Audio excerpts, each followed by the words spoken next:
దొంగతనాలు కాకుండా మీ ఏరియాలో అంటే మీది కానీ మీ పక్క కానీ సూసైడ్ చేసుకుంటారు రైల్వే ట్రాక్. అవును సార్. 174లో అన్ని 174 ఉంటాయా, లేదు మర్డర్ కేసుగా మారే అవకాశం ఉంటాయా? సార్ చాలా మర్డర్ కేసెస్ కూడా జరిగాయి కదా. రీసెంట్గా నేను పామిడి దగ్గర ఒక తల హెడ్ లేని కేసును డిటెక్ట్ చేశాను. ఈ క్లియర్ కట్ మర్డర్ అది. సో మేము రైల్వే వాళ్ళు డీల్ చేసేది రెండే సబ్జెక్ట్స్ ఎక్కువగా. ఒకటి unnatural death cases and one is theft cases. ఈ రెండే హెడ్సే ఎక్కువ మేజర్ రోల్ మాది. థెఫ్ట్ కేసెస్ గురించి మీకు ఇప్పుడు వివరణ ఇచ్చేసాను ఏంది ఎలా ఉంటాయని. 174 కేసెస్లో మీ ద్వారా మేము చెప్పదలుచుకుంది ఏమంటే, మాకి రైల్వే వాళ్ళకి యాక్సెస్ ఇవ్వండి. దేనికి? ఆధార్ కార్డు ఏదో యాక్సెస్ ఉంటుంది కదండి, ఫింగర్ ప్రింట్ పెట్టి మాకు ఏదైనా మెషినరీ ఎలా ఉండాలంటే అది ఆయన ఫింగర్ ప్రింట్ పెడితేనే అతని డీటెయిల్స్ వచ్చేటట్టుగా ఆ మెకానిజం ఇస్తే ఎన్నో శవాలు పాపం ఏమంటారు అన్ఐడెంటిఫైడ్గా గుర్తు తెలియని శవాలుగా ఉండవు సార్. ఖచ్చితంగా ట్రేస్ అవుతాయి. ఆ సిస్టమ్ కనుక వస్తే ఎంతోమందికి పుణ్యం చేసిన వాళ్ళం అవుతాం. ఆ బాడీని వాళ్ళ ఇంటికి చేర్చడము, లేకపోతే పాపం వాళ్ళు వస్తారనో లేకపోతే ఎక్కడో ఉన్నారులే అని చెప్పి అనుకుంటా ఇలా ల్యాబ్స్ ఉంది ఒకటి. అండ్ 174లో మర్డర్గా జరుగుతాయి. ఎస్ జరుగుతాయి. ఎలా జరుగుతాయి అంటే సార్, ఎక్కడో చంపుతారు, తీసుకొచ్చి ట్రైన్ కింద పడేస్తే ముక్కలు అయిపోతుంది కాబట్టి దాన్ని ఎవరు కనిపెట్టలేరు అని చెప్పి. కానీ దానికి ఒక సిస్టమ్ ఉంది. దాన్ని ఎలా ట్రేస్ చేయాలో కూడా మాకు తెలుసు. ఆ విధంగా చేశారు. చేసాం కదా సార్. ఇప్పుడు ఒక బాడీ ఉంది, ఆ బాడీకి తల లేదు. తల ఏం లేదు అంటే అందరూ ఏమన్నారు, కుక్కలు ఎత్తుకుపోయింటాయి అన్నారు. సరే కుక్కలు ఎత్తుకుపోయింటాయి, సరే బాడీని పైకెత్తు, రాళ్ళన్నీ పక్కకి జరుపు, బ్లడ్ ఎక్కడ ఉందాడా? బ్లడ్ కారాలి కదా. ఇప్పుడు తల నరికింటే తల అక్కడే కట్ అయింటే ట్రైన్ ద్వారా కట్ అయిన వెంటనే బ్లడ్ అంతా ఎక్కడైతే బొక్క పడిందో ఆడ నుంచి ఫ్లో అవుతుంది బయటికి.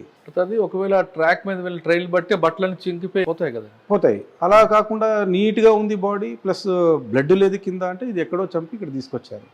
ఇలాంటి కొన్ని రీజన్స్ ఉన్నాయి సార్ దాని ద్వారా. సార్ ఇది కాకుండా కొంతమంది నైట్ టైము మీరు చెప్తున్న డోర్ల దగ్గర కూర్చుంటారు చల్ల గాలి కోసం. అవును సార్. అవును సార్. వెనక నుంచి అవడం డోర్ వేయచ్చు, లేదా గాలికి పడిపోవచ్చు. అవును. అటువంటి బాడీలు మీరు ఎలాగ ఐడెంటిఫై చేస్తారు?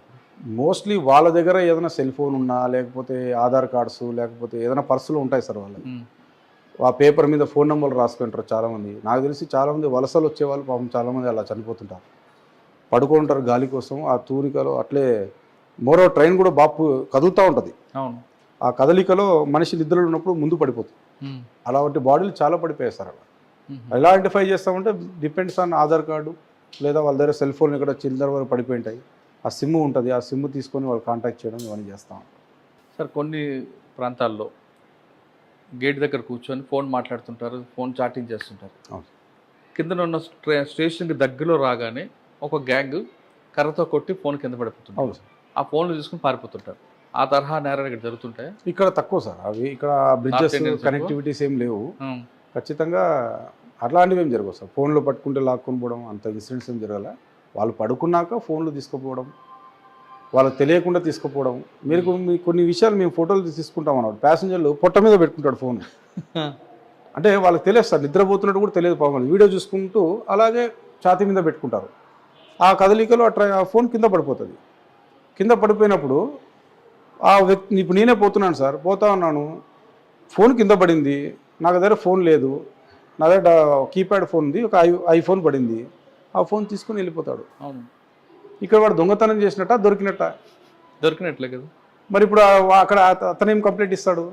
ఎవరో కొట్టారని కంప్లైంట్. నా ఫోన్ ఎవరో దొంగతనం చేశారు సార్ అంటారు. నిర్లక్ష్యం ఎవరిది? అయింది పాసెంజర్ది. నిద్ర వస్తుందంటే ఫోన్ జోబులో పెట్టుకోవాలి, కానీ పొట్ట మీద పెట్టుకుంటాము, ఛాతీ మీద పెట్టుకొని నిద్రపోతాం ట్రైన్ మీద అంటే ట్రైన్లో how can it possible sir? ఎలా చేస్తా చెప్పండి. చాలా ప్రాక్టికల్ ప్రాబ్లమ్స్ ఉన్నాయి. వాస్తవం చెప్పాలంటే చాలా ప్రాక్టికల్ ప్రాబ్లమ్స్.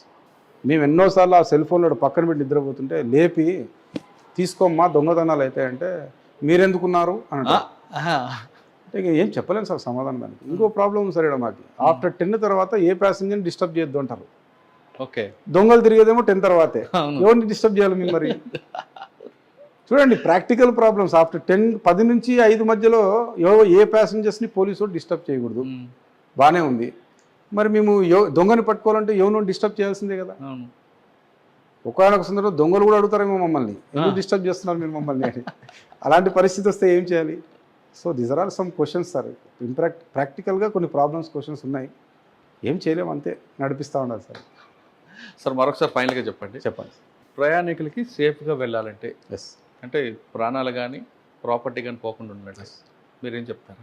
సార్, నేను చెప్పే సలహా ఏమంటే దయచేసి ట్రైన్లో ప్రయాణం చేసేటప్పుడు సింగిల్గా ప్రయాణం చేసేటప్పుడు ఉంది, గ్రూప్గా ప్రయాణం చేసేటప్పుడు చెప్పాను. సింగిల్గా ప్రయాణం చేసేటప్పుడు మాత్రం దయచేసి take the help of police.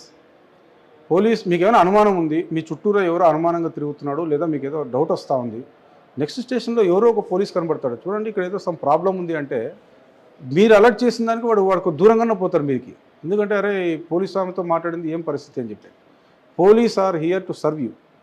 మేము రైల్వే స్టేషన్లో రాత్రుల పూట తిరిగేది కేవలం మీ సేఫ్టీ కోసమే. మీరు మాతో చెప్పకుండా మీరు లోపలే టెన్షన్ పడుకుంటుంటే వీ కెనాట్ డూ ఎనీథింగ్. మాతో ఫ్రీగా మీరు మాట్లాడాలి, మిమ్మల్ని అడగాలి, సార్ నేను ఇలా వెళ్తున్నాను, దయచేసి మాకు ప్రొటెక్షన్ ఇవ్వండి. రీసెంట్గా ఒక special train, summer special train sir, అది యశ్వంత్పూర్ టు బిలాస్పూర్. ట్రైన్ అంతా యంగ్స్టర్స్తో ఉంది. లేడీ ప్యాసింజర్లు అక్కడక్కడ ఉన్నారు. ఆ లేడీ ప్యాసింజర్ల దగ్గర ముట్టుకుంటే వాళ్ళ దగ్గర ఎంతలేనా 10 తులాల బంగారం ఉంటుంది. సింగిల్గా పోతున్నారు. ఒక ఒక అమ్మాయి 25 years అమ్మాయి సింగిల్గా పంపిస్తున్నాడు వాళ్ళ పేరెంట్స్. ఆ స్పెషల్ ట్రైన్లో అంతమంది యంగ్స్టర్స్ ఉన్నారు, వయసు పిల్లలు. వీళ్ళు చూస్తే లేడీస్ పట్టుబడి 10 మంది లేరు.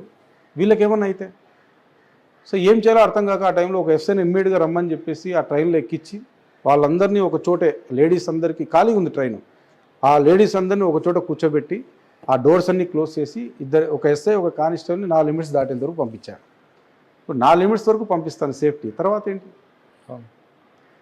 సో బంగారు క్యారీ చేయాలన్నా లేదా, ఒకవేళ తప్పనిసరిగా క్యారీ చేయాల్సి వస్తే దానికి ఎలా ప్రికాషన్స్ తీసుకోవాలా, బాధ్యత ఎక్కువగా మీరు కేర్ఫుల్గా ఉండాలి అనేది. రెండోది దానికంటే ముఖ్యంగా మీరు కూడా సేఫ్టీ చాలా ముఖ్యం.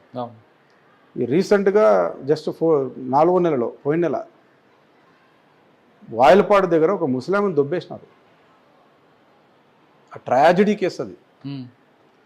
ముస్లామని చైన్ లాగే క్రమంలో, అంటే సేమ్ ఇప్పుడు ఎందుకు చెప్తున్నాడు సార్, ఇది 1 గంటకి 115 అవర్స్కి బాత్రూమ్ వచ్చిందని లేచింది ఆమె. వాకిల్ దగ్గర ఆల్రెడీ ఒకడు ఉన్నాడు. ఆమె నడుచుకుంటూ వచ్చి యూరినల్స్కి పోతూ ఉంటే చైన్ లాగే క్రమంలో ఆమె గట్టిగా పట్టుకోయింది వాడిని. నా చైన్ వదిలేసేయాలి, అట్లే జుట్టు పట్టి గీడ్చి కిందికి లాగేసాడు వాడు. ఏం చేయాలి సార్ వాడిని? పట్టుకున్నాం వాడిని.